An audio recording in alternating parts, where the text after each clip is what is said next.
तो ये कथावाचक आदि भी प्रायः दिशाहीन है, एक श्लोक का भी उच्चारण नहीं कर सकते।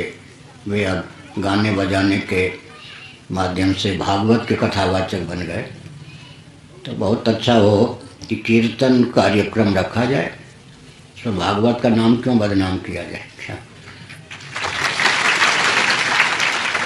तो ठीक खूब नाचो उसमें कीर्तन के नाम पर।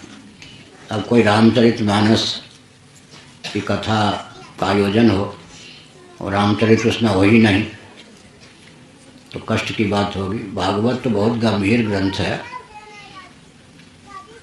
ये ठाकुर जी आदि जो कथावाचक हैं वृंदावन में, इनके गुरु जी रामानुज जी बहुत अच्छे विद्वान थे और हमारे श्रोता थे सन 72 से। और राजवंशी द्विवेदी जी दिग्गज विद्वान, हमारे पूज्य गुरुदेव के शिष्य, सैकड़ों व्यक्तियों ने उनसे विद्या अध्ययन किया। वे भी हमारे श्रोता होते थे।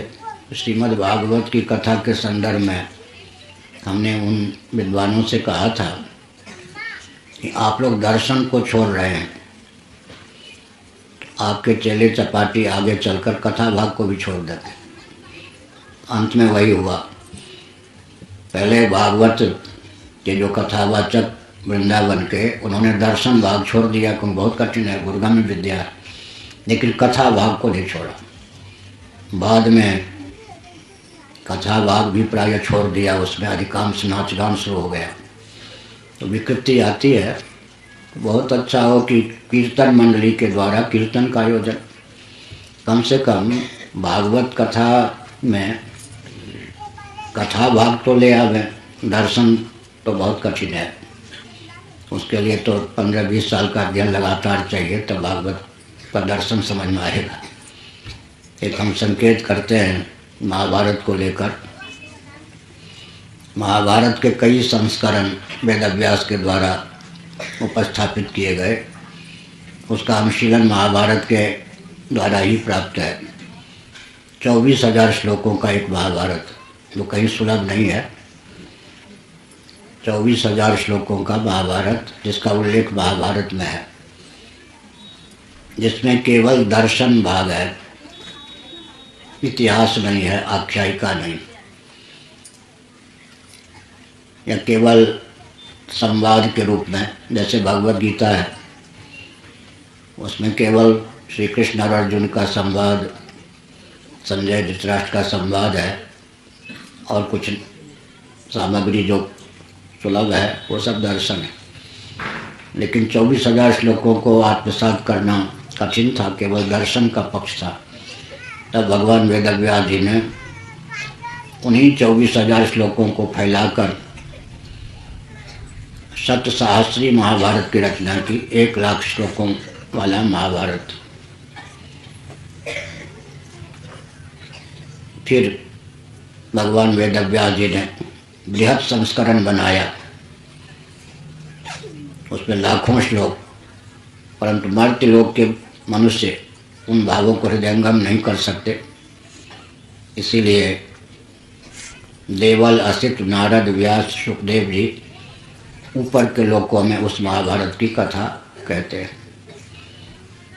तो मैंने कहा कि मूल महाभारत में 24,000 श्लोक हैं, लेकिन वे हृदयंगम हो सकें, इसलिए अंत में दाल में नमक के समान दर्शन का पक्ष इतिहास और आख्यायिका के माध्यम से फिर उसको विस्तृत किया गया। कल भी मैंने बताया था, मूल श्रीमद् भागवत तो 4 श्लोकों का है, चतुश्लोकी भागवत। उन 4 श्लोकों के भावों को हृदयंगम करने के लिए विशाल भागवत की रचना की गई वेदव्यास जी के द्वारा।